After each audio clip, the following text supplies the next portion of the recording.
أعوذ بالله من الشيطان الرجيم بسم الله الرحمن الرحيم لرضا الله ولشفاعة رسول الله صلى الله عليه وسلم ولغفران ذنوبنا ولمحو سيئاتنا وتبديلها بالحسنات ولقضاء حوائجنا حوائج الدنيا والآخرة ولتيسير أمورنا أمور الدنيا والآخرة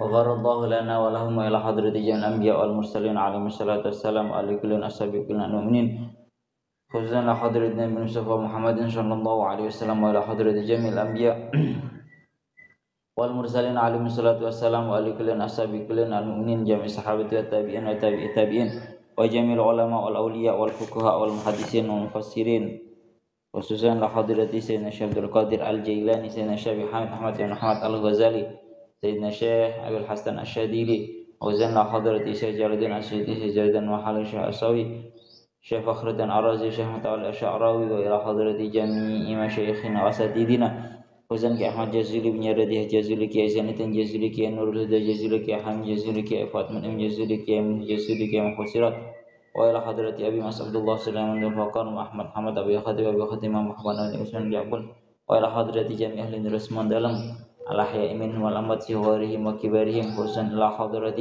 مسجد الأزهر ومه مجاهد ومه ويد حجي ومه عبيدة ومه عبد القهار ومه عبيدة ومه ويد تمياتي ومه يهاجر ومه منصور وإلى حضرات جميع أمواتنا جميع المؤمنين والمؤمنات غفر الله لنا ولهم الفاتحة أعوذ بالله من الشيطان الرجيم بسم الله الرحمن الرحيم الحمد لله رب العالمين الرحمن الرحيم مالك يوم الدين إياك نعبد وإياك نستعين اهدنا الصراط المستقيم صراط الذين أنعمت عليهم غير المغضوب عليهم ولا الضالين آمين رب اغفر لي ولوالدي وللمؤمنين آمين يا رب العالمين أعوذ بالله من الشيطان الرجيم بسم الله الرحمن الرحيم قال المؤلف رحمه الله تعالى ونفعنا به وبعلومه وبأسراره في الدارين آمين يا رب العالمين يا الله يا ربي يا كريم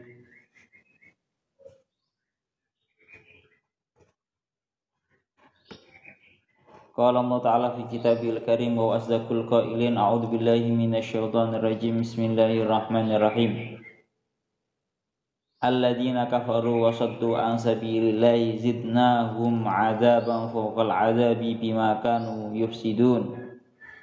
Surat An-Nahl ayat 88. Alladzina kafaru, alladzina ta wong akeh kafaru kang padha kufur sapa alladzina wasaddu lan padha ngaling-alingi padha nyegah sapa alladzina annasa ing para menungso nyegah ansabilillahi saking dalane Allah ai dinihi tegese saking agamane Allah iku zidnahum nambahi sapa ingsun ing alladzina kafaru azaban ing siksa fauqal adabi ing dalem sak ndukure siksa alladzi istahaqquhu kang padha ngahaki sapa alladzina kafaru ing al azab ditambah sebab napa bi kufrihim sebab badan istahaqqu bi kufrihim sebab oleh kufur alladzina kafaru ya ditambah atas siksa kekufuran mereka. Qala dawu sapa Ibnu Mas'ud Imam Ibnu Mas'ud aqaribu an yabuakan nakhli at-tiwali aqaribu utawi azaban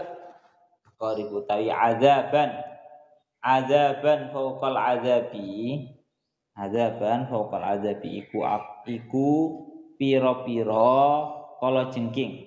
iku pira-pira kala jengking ya Allah ya Rabbi ya Karim iku pira-pira kala jengking an yabuha kang utawi pira-pira untubame kang utawi pira-pira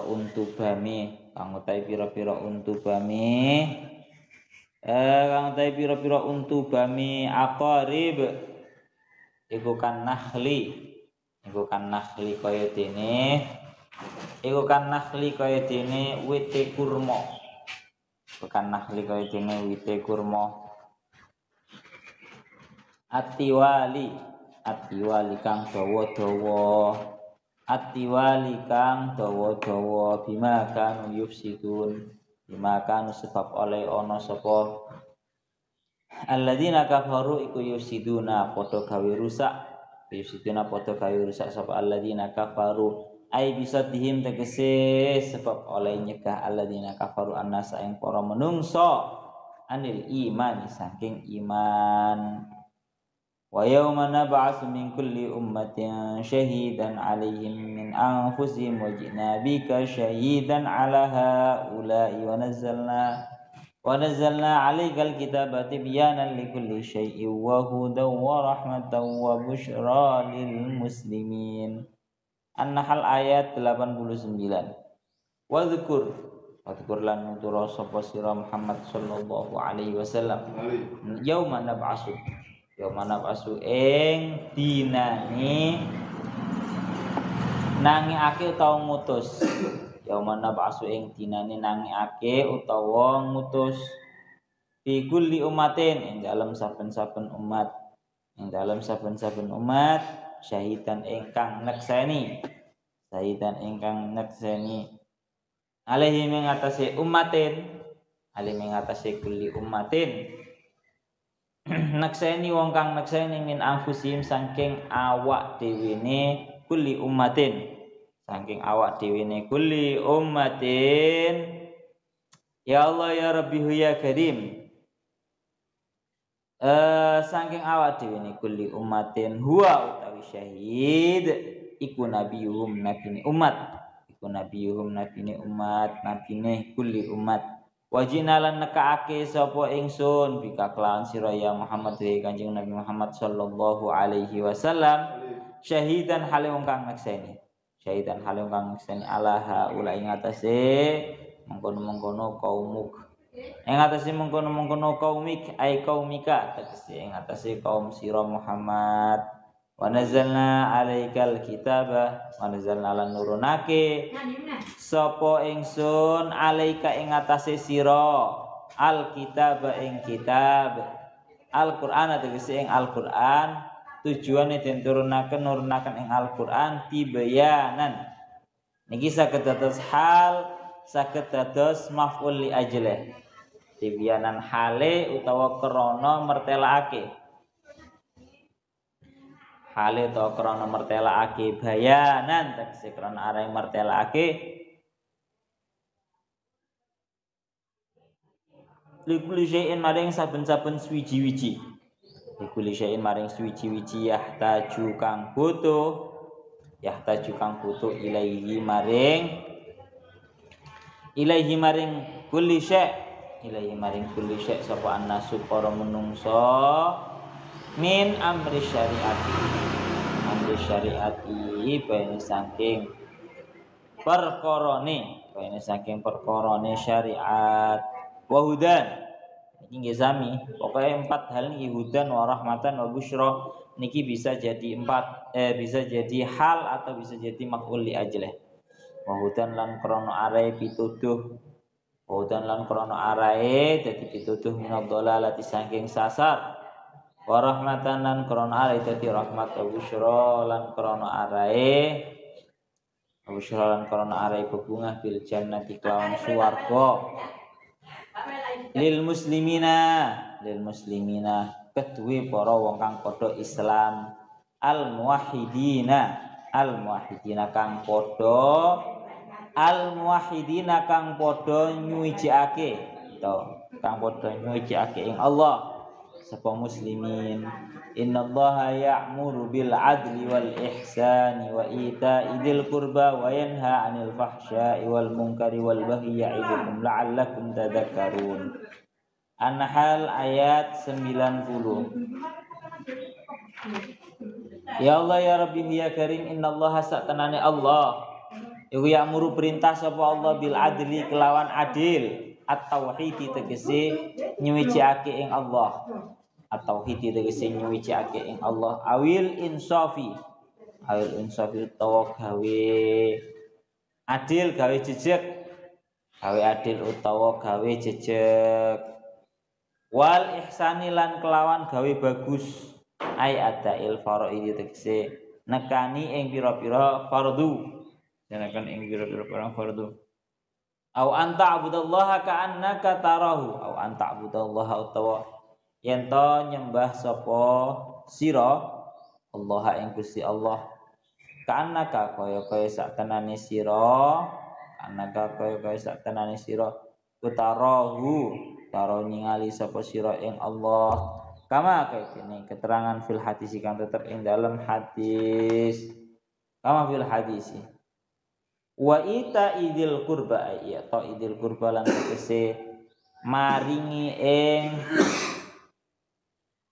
ing wong kang duweni kerabat, lan maringi ing wong kang duweni kerabat. Ayil qarabati tegese wong kang duweni kerabat, khassahu nartamtani sapa Allah ing dzil qurba, nartamtani sapa Allah ing dzil qurba bi dzikri kelawan den tutur, dzikri kelawan den tutur. Alasane ihtimaman krana arae migatiake mementingkan krana arae migatiaken ya Allah bihi kelawan dzil qurba, ya Allah ya Rabbi ya Karim. Wa yanha lan nyegah sapa Allah anil fahsyai saking penggawe Allah, az-zina tegese zina, wal mungkari lan barang kang den ingkari, ai syar'an tegese ing dalam syariat, minal kufri bayani saking kekufuran, wal ma'asilan pira-pira maksiat, wal bahilan penggawe lacut, ayo dulmi tegese nganiaya alan nasi alin nasi maring para menungso, khassahu nartamtani sapa Allah ing al-baghi bi dzikri kelawan den tutur ihtimaman krana arae migatiake, kama bada kaya oleh ngawiti sapa Allah bil fahsya'i kelawan al fahsya bar penggawe Allah, kadzalika kelawan kaya mengkono-mengkono ihtimam, kadzalika kelawan kaya mengkono-mengkono ihtimam. Ya'idukum mituturi sapa Allah ing sira kabeh bil amri kelawan perintah wan nahyilan kelawan nyegah, la'allakum nawa sira kabeh iku tadzakkaruna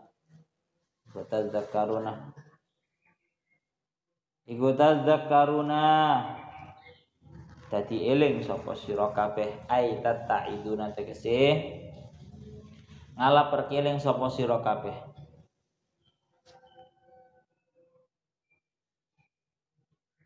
Wabilan iku ing dalem tadzakkaruna idghamu ta'i utawi ngidghamake ing ta fil asli ing dalem asale, fil dzali ing dalem dzal.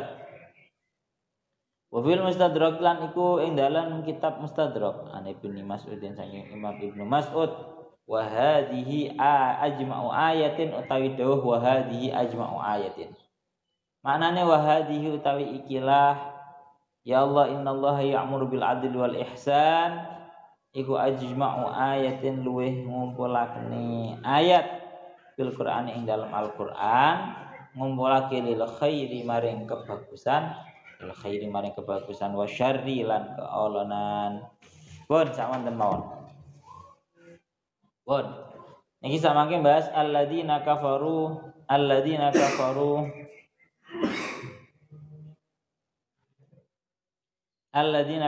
wa saddu an sabilillahi zidnahum adzaban fawqal adzabi bima kanu yufsidun.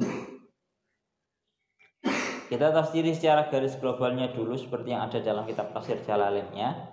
Tengeriku dingendikaken alladzina kafaru wasaddu annasa an sabilillahi aidinihi. Adapun orang-orang kafir dan mencegah, adapun orang-orang yang kafir dan yang mencegah terhadap para manusia dari jalannya Allah, yakni dari agamanya Allah, maka kami yakni Allah Ta'ala menambahkan terhadap mereka siksa di atas siksa, alladzi istahaqqu bi kufrihim, yang mereka berhak untuk mendapatkan siksa tersebut sebab kekufuran mereka. Jadi kufur itu sudah membuat seseorang itu berhak untuk mendapatkan siksa. Mereka ini bukan hanya melakukan sebuah kekufuran, tapi mencegah orang lain untuk menapai jalannya Allah Ta'ala, yakni agamanya Allah. Berarti kan mereka kesalahannya kan dari dua hal. Yang pertama kufur, yang kedua mencegah orang lain dari jalannya Allah, yakni dari agamanya Allah. Sehingga mereka berhak untuk mendapatkan tambahan siksa atas siksa yang mereka dapatkan gara-gara kufur. Jadi siksa nih orang mekur terima gara-gara kufur tok, tapi ada tambahan siksa, yakni gara-gara mereka itu mencegah daripada sebuah jalannya Allah Ta'ala. Niku dingendikaken ngoten. Ya Allah ya Rabbihu ya Karim. Kalau lanjutaken malih, mulane teng mriki dingendikaken qala Ibnu Mas'udin aqaribu an yabuakan nahli at-tiwali. Dawuhnya Imam Ibnu Mas'ud, siksa tambahannya adalah berupa mereka itu akan didatangi oleh kalajengking yang taringnya itu bagaikan pohon kurma yang panjang. Sampeyan tahu ndelok jenenge pohon kurma nang Arab itu ya. Tingginya sampai 3 meter. Tinggi-tinggi. Itu hanya perumpamaan untuk taringnya tiap kalajengking.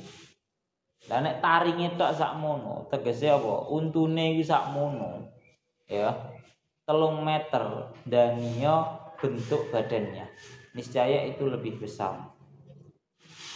Bima kanu yufsidun, sebab mereka itu melakukan sebuah tindakan kerusakan, ai bisa diem annasa anil iman, yakni sebab mereka itu mencegah para manusia daripada sebuah keimanan.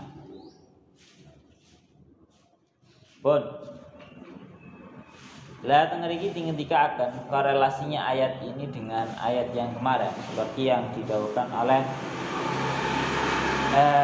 sinten jenenge Imam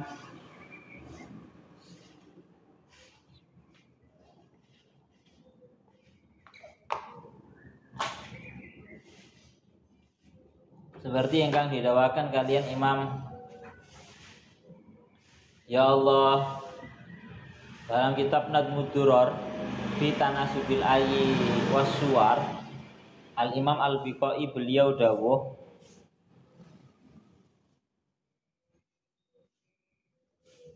korelasinya ayat ini dengan ayat yang kemarin adalah, kalau kemarin itu kan dingendikan bahwa orang-orang yang mensekutukan, orang-orang kafir, orang-orang yang mensekutukan terhadap Allah Ta'ala, mereka itu kalau melihat terhadap sesembahan sekutu mereka itu akan melaporkan, bahasanya akan melaporkan hal tersebut kepada Allah Ta'ala, seraya mereka berkata, ya wahai Tuhan kami, ya Rabbana wahai Tuhan kami, mereka itu loh Tuhan-Tuhan sesembahan kami yang kami sembah dari selainmu, dengan tujuan, dengan niatan bahwa siksa yang akan mereka dapatkan itu agar ditimpalkan kembali kepada para Tuhan sesembahan mereka, Tuhan sesembahan sekutu mereka. Lah korelasinya dengan ayat ini adalah, ini untuk membuktikan bahwa memang orang kafir itu pada hakikatnya bukan hanya sekedar ikut-ikutan saja. Paham? Jadi kan kalau kemarin kan seolah-olah mereka itu berdalih, lapor nang Allah Ta'ala, mereka berdalih seolah-olah mereka itu kufur cuma gara-gara mereka itu ajakan setan, kemudian takluk kepada yang namanya berhala, kan seperti itu. Sehingga mereka laporkan terhadap Allah Ta'ala setan-setan tersebut yang menjadi sesembahan Tuhan sekutu mereka, yang menjadi sesembahan dan juga Tuhan sekutu mereka. Lah dalam ayat ini Allah Ta'ala itu ingin membuktikan bahwa dakwaan mereka yang seperti itu sangatlah tidak tepat. Karena apa? Karena andaikan mereka itu melakukan kekufuran tersebut hanya gara-gara mereka itu tertipu oleh setan, niscaya mereka tidak akan melakukan tindakan yang melebihi atas kekufuran mereka. Nyatanya mereka itu bukan hanya kufur, tapi mereka itu selain kufur juga mengajak orang-orang lain kepada kekufuran. Paham ya? Berarti dakwaan mereka yang mengatakan bahwa mereka itu kufur hanya gara-gara ajakan setan, hanya gara-gara tipuan setan, itu sangatlah tidak sesuai dengan tindak laku mereka yang berupa nopo. Mereka itu kufur sekaligus juga mengajak manusia kepada kekufuran. Andaikan mereka itu cuma melakukan sebuah kekufuran itu gara-gara ajakan setan, gara-gara mereka itu tertipu oleh yang namanya berhala, niscaya mereka nggak akan ajak-ajak. Berarti adanya ajak-ajak mereka itu bukti valid bahwa mereka itu melakukan kekufuran bukan gara-gara murni tindakan rayuan setan, tapi mereka sendiri itu memang menghendaki terhadap sebuah kekufuran, bahkan sampai mencegah para manusia dari jalannya Allah, yakni dari agamanya Allah. Ini dawuhnya Al-Imam Al-Fiqai dalam kitab Nadmud Duror fi Tanasubil Ayyi was Suwar. Tapi kalau dawuhnya Imam Fakhruddin Ar-Razi dan juga dawuhnya Syekh Mutawalli Asy-Sya'rawi, korelasinya ini masih membahas tentang ancaman-ancaman bagi orang-orang kafir.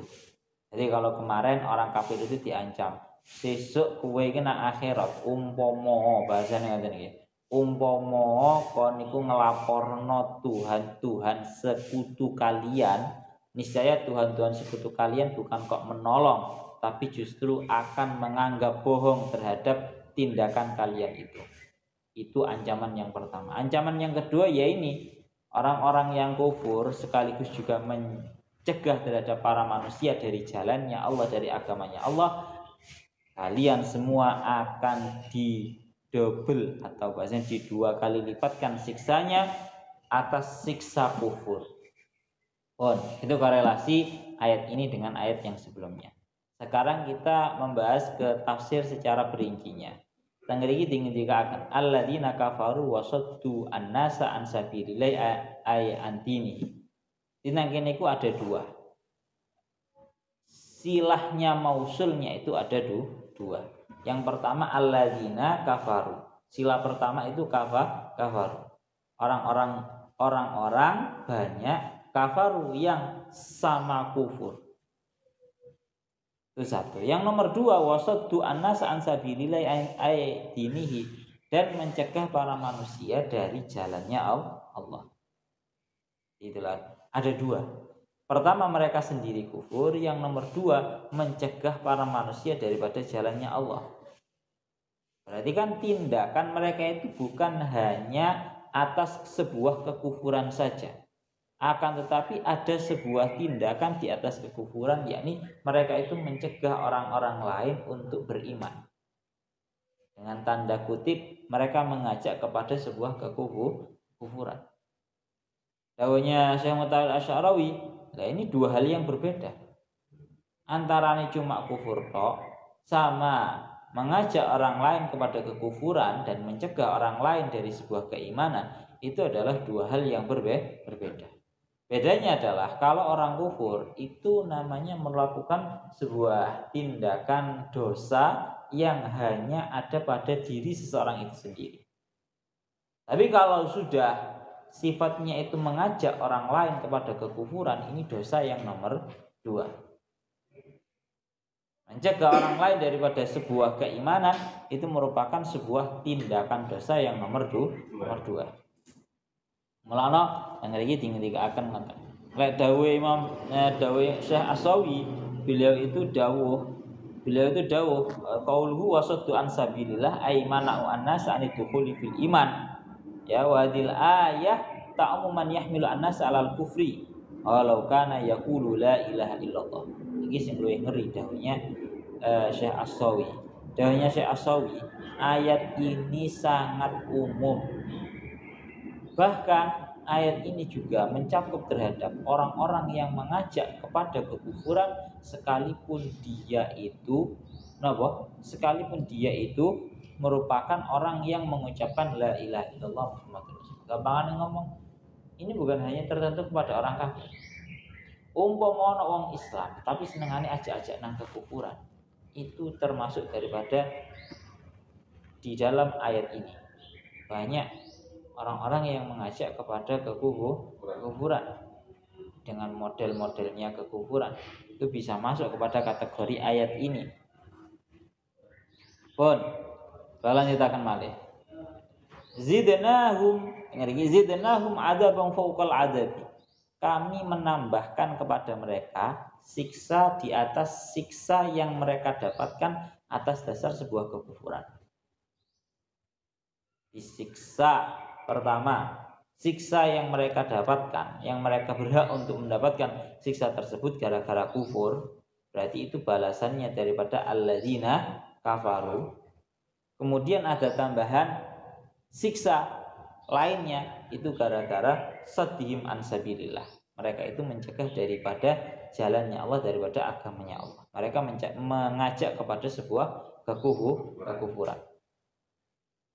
Maka diingatkan ngeten. Ini seperti halnya yang ada di dalam Al-Qur'an dan juga Al-Hadisnya. Secara kaidah besarnya itu seperti yang didawuhkan oleh baginda Nabi Muhammad SAW. Beliau itu dawuh, man sanna sunnatan hasanatan falahu ajruha wa ajru man amila biha ila yaumil qiyamah. Barang siapa yang memberikan sebuah contoh yang baik, ya, maka dia mendapatkan ganjarannya contoh yang baik itu dan ganjarannya orang-orang yang melakukan hal tersebut hingga hari kiamat. Wa man sanna sunnatan sayyi'atan, ya.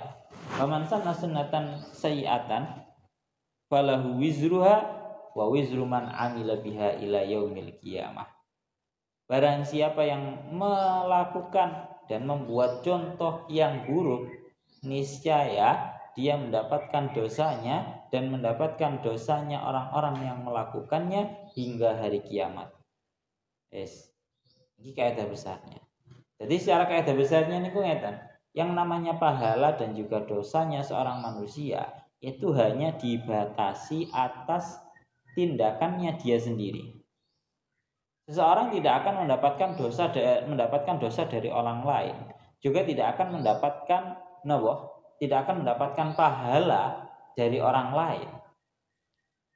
Itu secara garis globalnya, kecuali satu tadi. Ketika dia memberikan sebuah contoh, baik itu contoh yang sifatnya itu ada suri tauladan di dalamnya, atau contoh yang buruk yang di dalamnya mengajarkan sebuah keburukan, maka dia akan mendapatkan pahala dan juga dosa daripada apa yang telah ia contohkan. Paham ya? Jadi kalau seumpama anak wong iku mang api, wong kok ngelakoni ibadah, gur maca Quran nang jero omah ngono tok, maka dia yang mendapatkan pahalanya maca Quran ngono. Kemudian semisal kalau ada seseorang itu membaca Al-Quran dan dia mengeraskan terhadap suaranya, suara bacaan Al-Qurannya itu dibanter nih, atau bahkan mungkin dibuat video, ngajinya di video, di live semisal, dan kemudian akhirnya banyak orang yang mengikuti, akhirnya banyak orang yang tertarik juga ingin mengaji Al-Quran semisal seperti itu. Maka kalau seperti itu dia mendapatkan pahala daripada suri tauladan yang telah ia contohkan itu tadi. Satu. Begitu juga dalam halnya dosa. Begitu juga sama halnya dosa. Barang siapa yang membuat contoh yang buruk, maka dia itu mendapatkan dosanya sebuah keburukan itu dan dosanya orang-orang yang mengamalkan, yang meniru hingga hari kiamat. karena didhawuhaken ngeten. Kalau seumpama wis contoh ringannya ya. Kalau seseorang itu bikin, kalau sekarang kan zamannya trennya ya. Tren semisal di TikTok ngoten semisal. Orang bikin tren yang namanya joget-joget. Ya, yang mana itu jelas termasuk hal yang tidak baik. Tren joget-joget atau tren-tren yang lain lah yang sifatnya mengajak kepada sebuah keburukan. Maka didhawuhaken, maka dia bukan hanya berdosa atas tindakannya dia sendiri, akan tetapi dia juga mendapatkan dosanya orang-orang yang melakukan atau mengikuti tren-tren tersebut. Lalu sampai didhawuhaken kalian Syekh Mutawalli Asy'arawi, kalau sampeyan itu melakukan sebuah tindakan buruk, sebisa mungkin untuk melakukannya di tempat-tempat yang sepi. Karena bahaya kalau sampeyan itu melakukan sebuah tindakan buruk di muka umum, bahasa seperti itu ya, di muka umum, kemudian ada beberapa orang yang melihat, kemudian akhirnya sampean meniru, kemudian orang-orang lain meniru.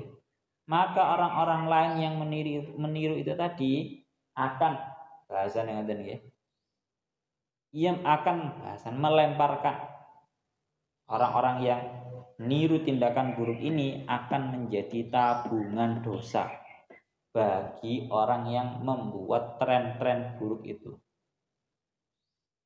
Wes. Mulane lha wong saiki malah sengaja ya membuat tren-tren yang buruk. Nah, ini perlu kita perlu kita ingatkan. Makanya ini sebenarnya juga peringatan untuk diri kita sendiri. Tapi sebenarnya ini bukan munafik loh ya. Coba dipahami.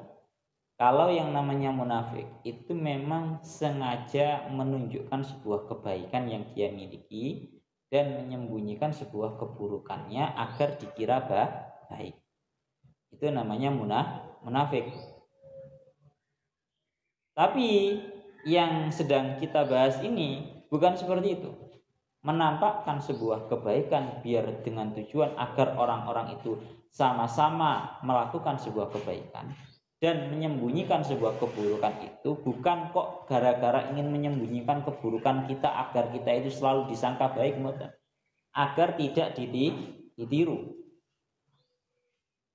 Karena bahaya kalau ada satu orang saja yang berani melakukan sebuah tindakan buruk itu secara terang-terangan, niscaya juga akan dilakukan oleh orang-orang lain.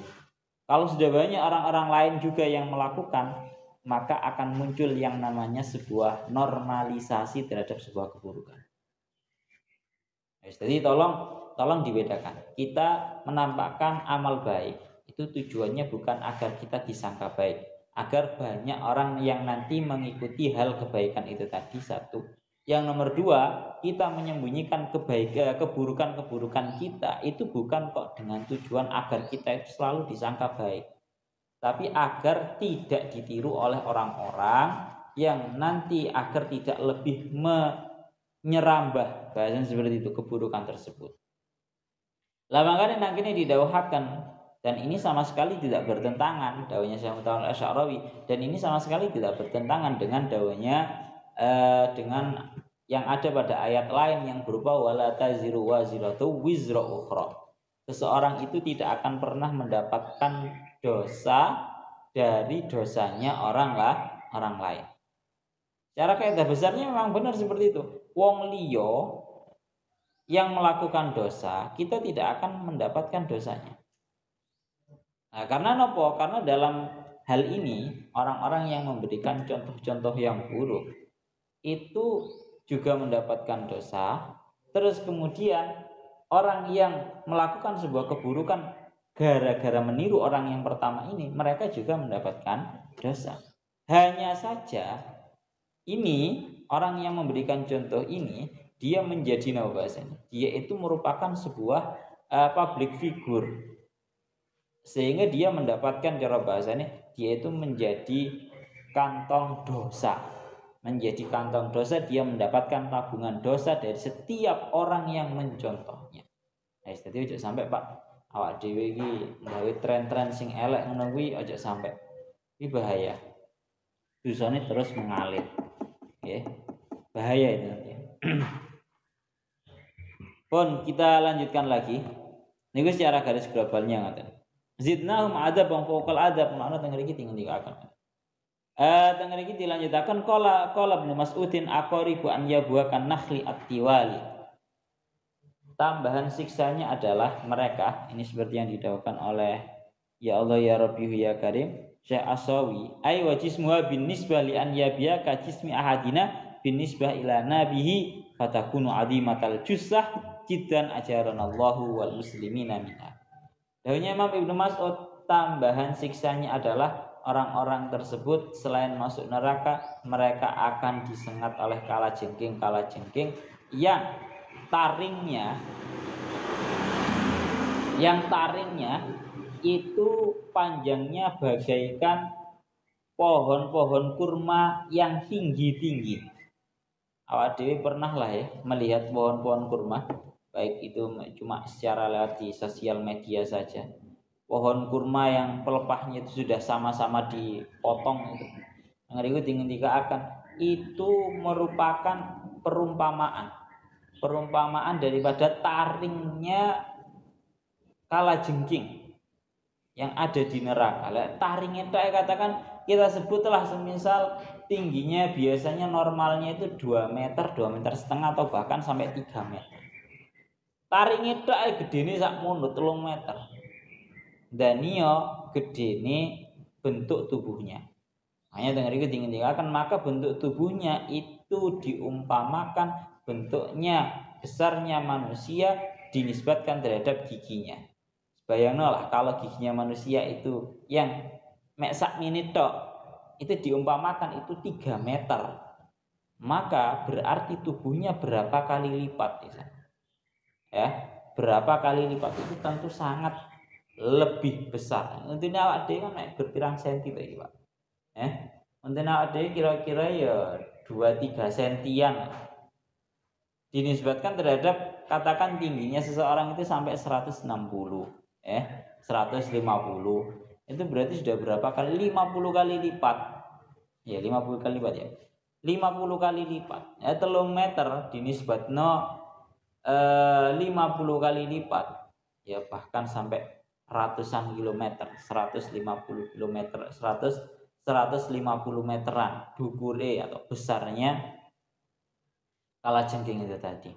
Masya Allah. Ajaranallahu wal muslimina amin. Semoga kita semua diselamatkan daripada siksa tersebut.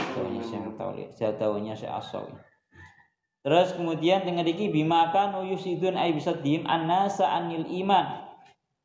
Sebab mereka itu melakukan sebuah tindakan merusak, ya. Ditambahkan siksanya. Sebenarnya secara kaidah besarnya berarti memang ini didobel atau di2 kali lipatkan dosanya ini bukan atas dasar karena memang adanya tambahan yang sifatnya itu tanpa dasar ngoten mboten, tapi bimakan yusidun karena mereka itu melakukan sebuah tindakan berupa merusak. Ngriki dingin-dika akan ai bisa dim annasa anil iman, yakni mereka itu sengaja untuk menyegah manusia daripada tindakan iman. Oke banget. Sengaja mencegah manusia daripada tindakan iman. Ngene iki ya bahaya. Mulane mangkan didhawuhaken kalian Syekh Asawi. Bahkan ini juga termasuk dalam kategori hal ini adalah tidak hanya pada orang-orang kafir. Orang-orang yang beriman pun kalau mereka itu mencegah daripada agamanya Allah, maka itu mereka juga akan mendapatkan dosanya. Banyak loh ya, sekarang orang-orang sekarang itu sifatnya mencegah daripada agamanya Allah itu buahnya. Termasuk daripada hal ini bukan hanya agamanya Allah, bahkan juga syariat-syariat yang ada di dalam agama Islam. Masih banyak daripada kita itu sifatnya benar Islam, tapi tindakan dan ucapannya itu seringkali mengajak kepada hal-hal yang sifatnya itu tidak Islam. Contohnya semisal ucapan ringan saja biasanya, nyapo tok muka kudungan, ayuan ra kudungan, semisal seperti itu. Nah, ini kan berarti merupakan sebuah bentuk. Berarti kan ini merupakan sebuah bentuk mencegah daripada sebuah syariatnya Allah Ta'ala. Si banyak dari kita yang seperti itu. Karena daunnya Imam Fakhruddin Ar-Razi dalam kitabnya banyak omongan-omongan yang sifatnya itu mencegah daripada syariat-syariatnya Allah Ta'ala. Jadi bukan hanya mencegah daripada Islamnya itu, tapi juga termasuk dalam hal ini adalah mencegah daripada melakukan apa-apa syariat-syariat yang ada di dalam agama Islam. Itu juga termasuk dalam hal ini. Jadi jangan sampai Pak Wadiono guyonan tok ae kayak ngene iki ojo. Ya. Misal koyo contone guyonan masalah sholat barang itu juga bahaya. Nyapa to sholat sungguh kok dhisik santai. Guyonan itu perlu kita berhati-hati. Pun iku ngoten. Wa yauma nab'atsu fi kulli ummatin syahidan 'alaihim min anfusihim wa ji'na bika syahidan 'ala haula'i wa nazzalna 'alaikal kitaba tibyanan likulli syai'in wa hudan wa rahmatan wa busyra lil muslimin. An-Nahl 89. Tengeri iki dikaaken wa dzkur ya yauma nab'atsu min kulli ummatin syahidan 'alaihim min anfusihim huwa nabiyuhum wa ji'na bika ya Muhammadu syahidan 'ala haula ay qaumika. Iki pembahasan ini hampir sama dengan pembahasan yang kemarin. Yakni sebutkanlah, tuturkanlah wahai Muhammad kepada mereka hari di mana kita itu membangkitkan ataupun mengutus di dalam setiap umat seorang yang bersaksi atas mereka. Yang bersaksi atas mereka dari diri mereka, yakni para nabi-nabi. Ya. Karena tengah iki diingatkan ngeten. Ini sama persis dengan pembahasan yang kemarin bahwa besok dari kiamat umat-umat mulai dari umatnya Nabi Adam sampai umat akhir zaman, umat Kanjeng Nabi, ini semua akan dikumpulkan. Kemudian setiap umat itu nanti ada satu orang yang bersaksi atas mereka, yakni Nabi mereka sendiri. Mulai dari Nabi Adam dan juga seterusnya, mereka akan memberikan sebuah kesaksian atas umat-umatnya, bahwa umat-umatnya, catatan-catatan umatnya ini si A ini beriman, si B ini tidak beriman. Semua seperti itu. Kemudian para umat-umatnya, para nabi yang sebelumnya itu justru malah mengatakan bahwa para nabi yang sebelumnya baginda Nabi itu belum menyampaikan risalahnya. Cara bahasanya bantah. Akhirnya datanglah umatnya Kanjeng Nabi sebagai saksi atas para nabi. Kemudian para umatnya Kanjeng Nabi ini dibantah oleh umat-umatnya para nabi-nabi sebelumnya Kanjeng Nabi. Dibantah dengan bantahan, loh kamu itu loh umat akhir zaman, kok bisa-bisanya sok tahu, bahasa kasar ngomong gitu. Kok bisa-bisanya sampean itu sok tahu. Maka jawabannya para umatnya Kanjeng Nabi, loh saya ini tahu karena memang saya ini menerima kabar dari baginda Nabi. Akhirnya wajib Nabi ka ayya Muhammadu syahidan ala haula ay qaumika. Hanya baginda Nabi ini akan datang dalam keadaan menjadi saksi atas para kaumnya, atas para umatnya. Jadi Kanjeng Nabi itu akan menjadi saksi atas para umatnya yang bersaksi atas para nabi-nabi yang sebelumnya. Wa nazzalna 'alaikal kitab ayal Qur'ana tibyanan ay bayanan likulli syai'in yahtaju ilaihi an-nas min amri syariah. Dan kami menurunkan atasmu kitab yakni Al-Qur'an tibyanan, ya, karena menjadi sebuah petunjuk likulli syai'in yahtaju an-nasu min amri syariah. Menjadi sebuah penerang, penjelas daripada setiap sesuatu yang dibutuhkan oleh para manusia, yakni daripada urusan syariat. Semua itu sudah konkret dan jelas di dalam Al-Qur'an. Tibyanan likulli syai'. Sebenarnya ini daunnya panjang kalau kita ikut menjelaskan daunnya Syekh Mutawalli Asy'arawi. Inang Al-Quran itu lengkap Pak. Mulanya sampai dauhnya para ulama, Al-Quran yasluhu likulli zamanin wa likulli makanin. Yang namanya Al-Quran itu akan terus relevan. Ya, relevan ya. Relevan itu akan selalu patut untuk setiap tempat dan setiap setiap tempat dan juga setiap setiap zaman. Jadi nggak akan ada istilahnya Al-Quran itu sudah tidak relevan di zaman yang akhir. Al-Quran akan terus relevan dimanapun dan kapanpun. Lah cuma ngeten, dengerikan dikatakan toh kalian tentang Al-Quran ini dikatakan bahwa kami yakni Allah Ta'ala itu menurunkan Al-Quran itu karena menjadi sebuah penjelas daripada setiap sesuatu dari keterangan syariat.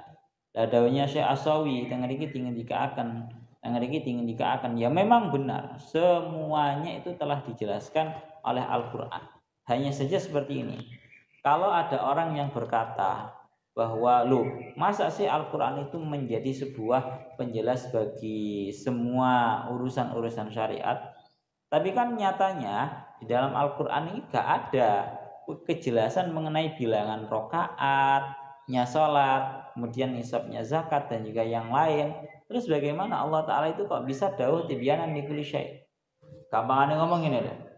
Katanya Allah Ta'ala kan sampun ngendika bahwa yang namanya Al-Quran ini diturunkan dalam keadaan menjadi sebuah penjelas terhadap sesuatu apapun. Semuanya itu sudah dibahas dalam Al-Quran. Tapi nyatanya dalam Al-Quran gak enak Pak yang menjelaskan mengenai sholat, bilangan rakaatnya sholat subuh loro dan seterusnya, nggak ada di Al-Quran menjelaskan itu. Atau nisab-nisabnya zakat di Al-Quran juga nggak ada. Maka dijawab oleh para ulama bahwa tengeriki ujiba bi anal bayana imma fi dzatil kitab au bi ihalati al-sunnah. Sudah dijawab bahwa sesungguhnya penjelasan syariat ini ada kalanya di dalam Al-Quran secara langsung, ada kalanya dijelaskan di dalam hadis.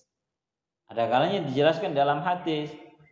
Karena napa? Karena Allah Ta'ala niku dawuh wa ma atakumur rasulu fakhuduhu wa ma nahakum anhu fantahu.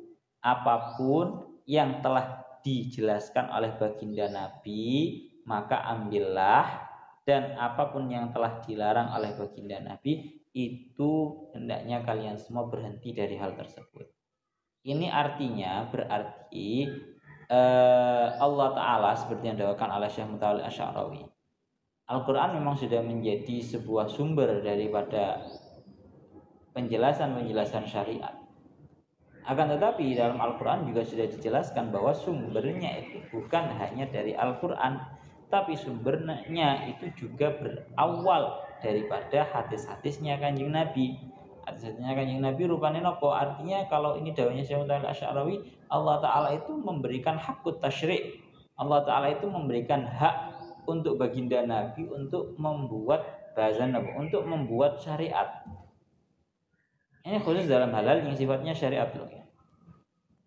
Kalau anda tengeriki didawahkan seperti itu.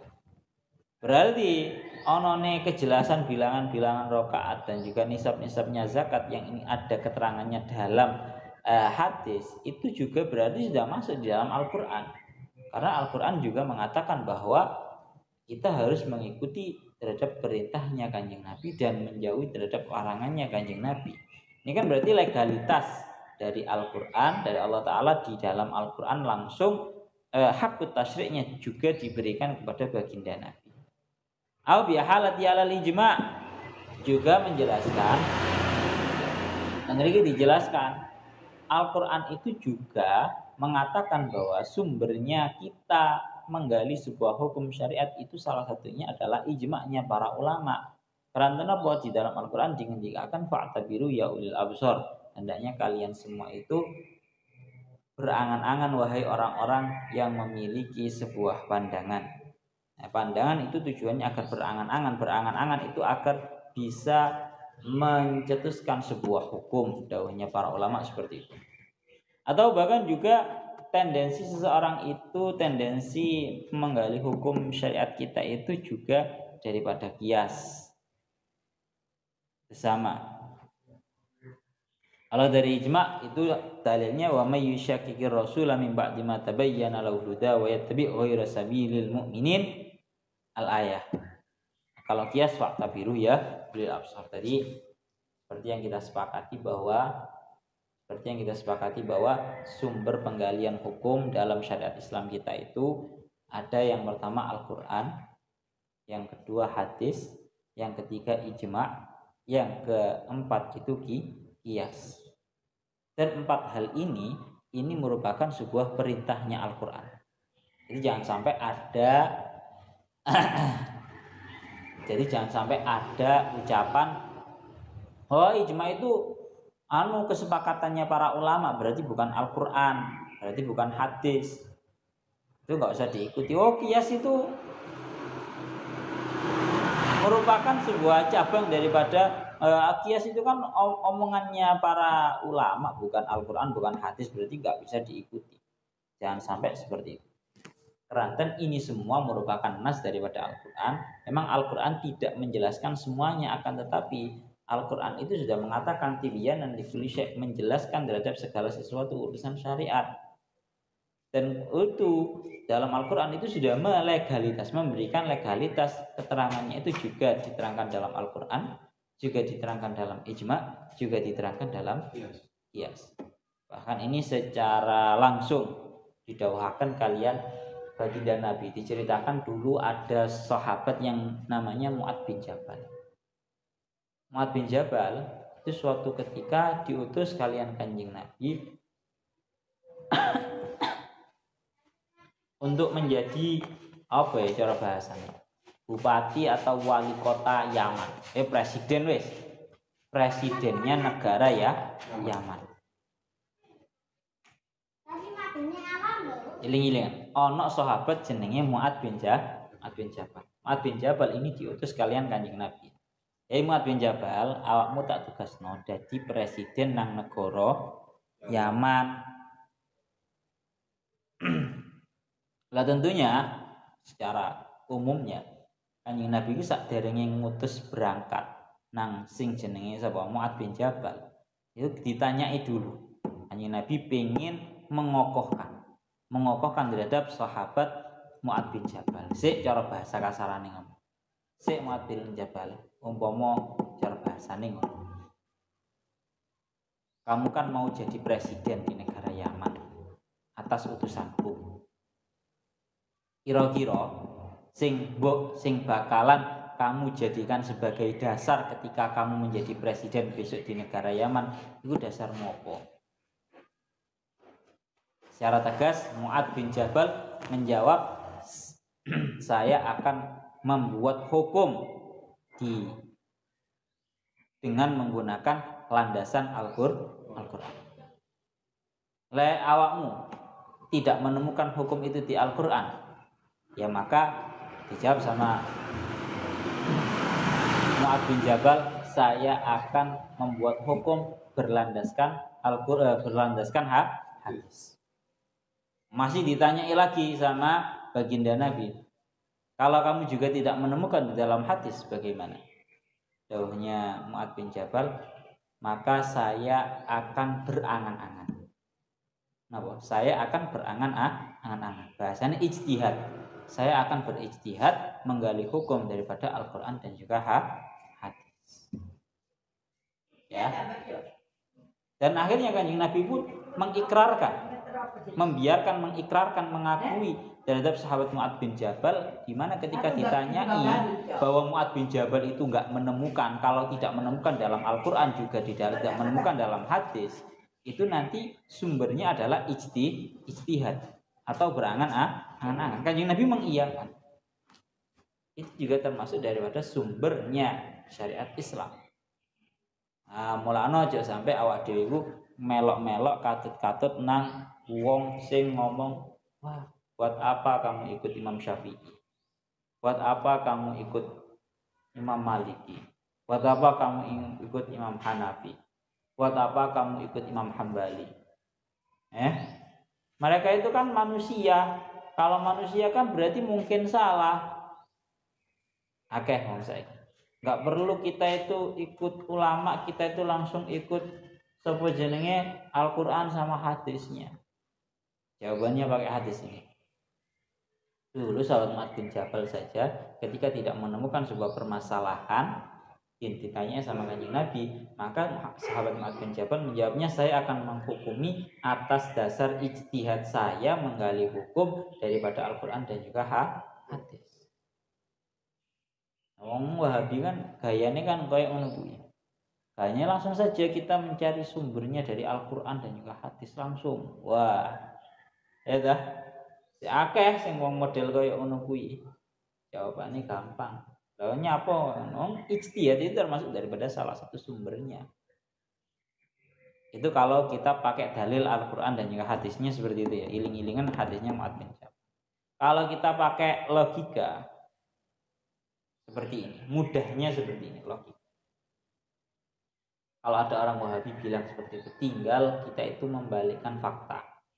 Kita tanya seperti ini, sampean kalau minum itu pakai gelas atau langsung dari galonnya? Wah, ya saya minumnya pakai gelas. Bukannya katanya sampean paling enak itu langsung dari sumbernya, jajar langsung kokopen teko galone ngono ya. Galone angkatan kokopen langsung. Artinya paham ya? Kalau daunnya Syekh Abdul Wahab Asy'arani dalam kitab Mizanul Kubro, terjadinya perbedaan 4 madhab ini itu diibaratkan jari jemari yang sumbernya berawal dari satu tahi. Ono jari kelingking, ono jari manis, ono jari tengah, ono jari telunjuk, ono jari jempol. Ini merupakan sebuah perbedaan jari, tapi semuanya bersumber dari satu tangan. Wes penting awake pinter debat Pak. Dia kudu iso ngono. Masih banyak ini. Kita tutup ayat kita yang satu nanti besok aja enggak apa-apa. Wa huda wa rahmatan wa hudan ay minad dalal, dan sebagai petunjuk daripada sebuah kesesatan. Al-Quran ini merupakan sebuah petunjuk daripada sebuah kesesatan. Wa rahmatan, dan juga ini merupakan sebuah rahmat, sebuah kasih sayang daripada Allah Ta'ala. Wa busyra bil jannah lil muslimin al muwahhidin, dan juga merupakan sebuah kabar gembira dengan surga untuk orang-orang Islam yang mengesahkan terhadap Allah Ta'ala. Jadi Al-Quran itu papat Pak. Tibyanan likulli syai', merupakan sebuah penjelasan dari segala sesuatu. Yang nomor 2, hudan, merupakan sebuah petunjuk. Yang nomor 3, rahmatan, sebagai rahmat. Yang keempat, wa busyra, sebagai kabar gembira. Ini ngaten. Innallaha ya'muru bil 'adli wal ihsan, niki keterangane minjing mawon ilahuna wallahu a'lam.